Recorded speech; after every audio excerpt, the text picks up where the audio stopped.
Assalamualaikum warahmatullahi wabarakatuh. Kembali bersama saya. Kita kita anggap pertemuan kali ini kita lebih ke obrolan santai ya. Jadi ngobrol-ngobrol yang sifatnya manfaat. Tentunya nggak lepas dari menggambar lah. Jadi kalau kita mau belajar lebih giat, kita harus sering baca, kita harus sering dengerin info-info yang bagus, info-info yang menarik, tentunya yang bermanfaat itu kan ya. Ya langsung aja, kalau misalkan pertemuan kali ini itu ada kurangnya, ada ada yang nggak sesuai dengan materi atau pelajaran yang ada di sekolah kalian, nanti tolong ditulis di kolom komentar. Kalau ada keliru-kelirunya tolong juga dibenerin, karena kita saling belajar, jadi kita belajar bersama aja biar lebih asik. Kemudian selain itu, jangan lupa klik like, share, komen yang positif, serta yang belum subscribe silahkan di subscribe, nyalakan loncengnya supaya kalian tidak ketinggalan dengan video-video saya yang sudah saya bikin. Kita lebih ke ngobrol aja, ngobrol-ngobrol santai ya. Di tengah situasi pandemi ini juga memaksa kita mengajar melalui daring, jadi alangkah baiknya kita juga kita juga saling belajar, bertukar pikiran. Anggap aja ini kita lagi tatap muka, lagi ngobrol-ngobrol seperti di sekolah, seperti di kelas biasanya. Oke, untuk yang kelas 8 tetap kita ngobrolin buku ya. Kita ngobrolin buku tentang seni budaya yang ini. Masih di kita sebut aja obrolan santai ya. Karena di sini nggak ada konsep-konsep apapun. Saya sendiri di sini, kayak di video-video yang sebelumnya, saya juga sendiri. Mungkin ada beberapa orang di sana lagi kerja. Ini posisinya lagi di sekolah.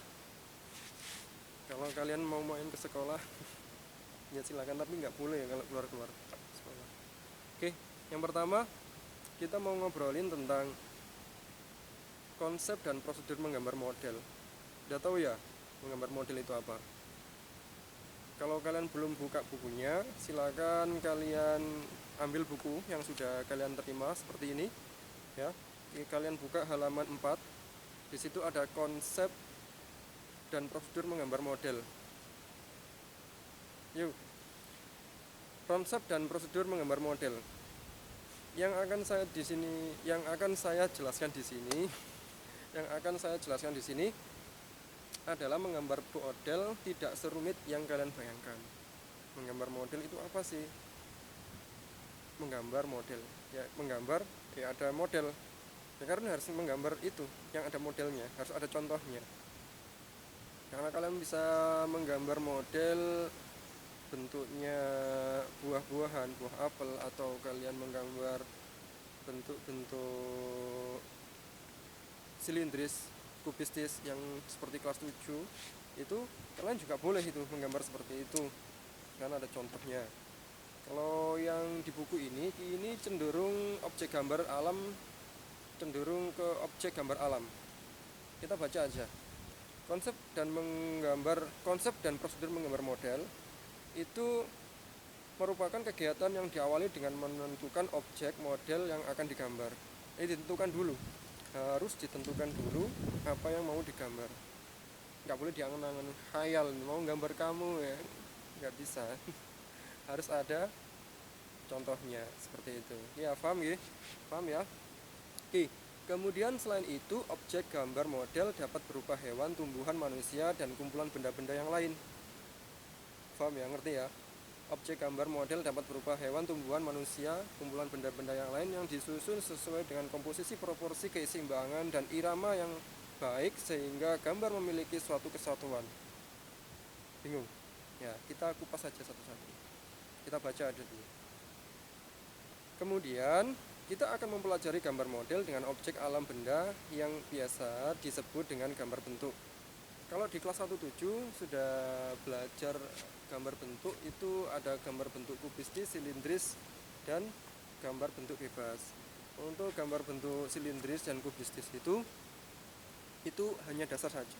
Kalau di kelas 8 kali ini kalian bisa menggambar objek-objek yang lebih rumit, misalkan menggambar botol atau menggambar pohon, menggambar rumah, menggambar mobil. Gampang ya, pokoknya ada contohnya itu aja, intinya seperti itu. Kemudian gambar model dengan objek alam benda dilakukan dengan cara mengamati langsung, harus diamati secara langsung ya. Misalkan di sini saya menggambarkan sebuah sandal misalnya. Mohon maaf ya, ini sandal ya.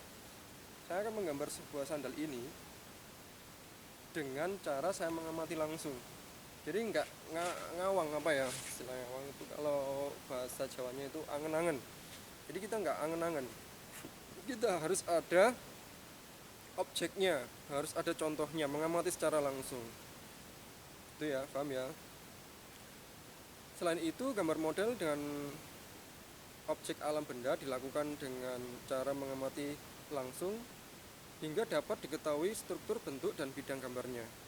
Ada strukturnya, ada bentuk bidangnya, ada kasar, ada halus, ada permukaannya, tinggi, rendah, seperti itu. Jadi objek-objek yang semulanya kalian hanya angen-angen, itu kita lebih bagus menggambar dengan cara mencontoh. Kalau kita mencontoh, pasti ada kelihatan itu kasar, itu halus, itu warna merah, kuning, hijau, itu tinggi, itu rendah, itu gelap, itu terang, itu cahaya datang dari kanan, dari kiri, semuanya pasti kalian akan tahu. Itu ya. Oke. Objek gambar alam benda memiliki struktur, bentuk, dan bidang dasar yang berbeda-beda. Objeknya mempunyai gambar struktur yang beda-beda. Memang bentuknya ada yang lingkaran, ada kotak, segitiga, kubus, dan lain-lain. Oke. Kemudian bentuk dan bidang dasar yang berbeda-beda itu coba kalian amati sesuai dengan mata penginderaan kalian atau indera penglihatan maksudnya. Dilihat, oh gitu ya, warnanya merah. Bentuk-bentuk objek gambar alam benda antara lain seperti bola. Tahu bola? Nah, kubus, bujur sangkar itu kotak itu ya. Kemudian kerucut dan tabung. Struktur bidang gambar model atau alam benda dapat berupa bidang datar, melingkar maupun mengerucut. Struktur, bentuk, dan bidang tersebut memiliki kesan yang tidak sama apabila terkena sinar matahari. Bola itu kan lingkaran. Itu kalau kena sinar matahari nggak mungkin bayangannya jadi kotak, nggak mungkin. Pasti bayangannya mengikuti dengan bentuk-bentuknya. Jadi untuk kalian itu silahkan kalian amati, memang harus diamati. Pak, saya kesulitan. Kalau kalian merasa kesulitan, nanti kita sambil sharing aja. Kalau kita sudah sharing, nanti kita pasti ketemukan mana kesulitannya, kita pecahkan bersama. Gitu ya. Kemudian struktur bidang gambar model atau alam benda dapat berupa bidang datar sudah. Struktur, bentuk, dan bidang tersebut memiliki kesan yang tidak sama apabila terkena sinar matahari. Tadi sudah. Model alam benda yang terkena sinar akan menghasilkan bayangan dengan intensitas cahaya yang berbeda-beda. Saya ulangi ya. Model alam benda yang terkena sinar akan menghasilkan bayangan dan intensitas cahaya yang berbeda-beda. Kenapa? Karena struktur benda itu ada yang permukaannya licin, ada permukaannya kasar, ada permukaannya yang tidak kasar dan tidak licin. Itu apa? Gabungan dari keduanya ya, setengah-setengah itu ya. Ini kalau kena cahaya nggak memantulkan. Kalau kalian tahu besi, kemudian kalau kalian tahu besi, kemudian kalau kalian tahu besi, itu kalian coba lihat kena sinar matahari, itu pasti akan menyebabkan pantulan yang sangat keras cahayanya. Kalau kalian lihat kayu yang strukturnya seperti itu, coba dipantulkan dengan cahaya, pasti akan menyerap cahaya. Ya, kurang lebih mungkin seperti itu. Model alam benda yang terkena sinar matahari akan menghasilkan bayangan dengan intensitas cahaya yang berbeda-beda. Efek bayangan yang ditimbulkan dari bayangan memberikan kesan ruang pada model sehingga gambar tampak seperti gambar 3 dimensi. Bingung ya? Kalau bingung kalian lihat gambar satu, pencahayaan pada objek gambar. Itu pasti kalian akan tahu bagaimana bentuk 3 dimensi itu seperti apa. Jadi kalau kita ngobrolin tentang ini, nanti akan saya bikinkan video lagi tentang bagaimana contoh-contohnya menggambar itu seperti apa, bagaimana bentuk kubus nanti terkena sinar matahari itu seperti apa, nanti akan saya coba gambarkan. Dan juga akan saya buatkan video tentang tutorial menggambar bagaimana sih tekniknya yang mudah itu seperti apa.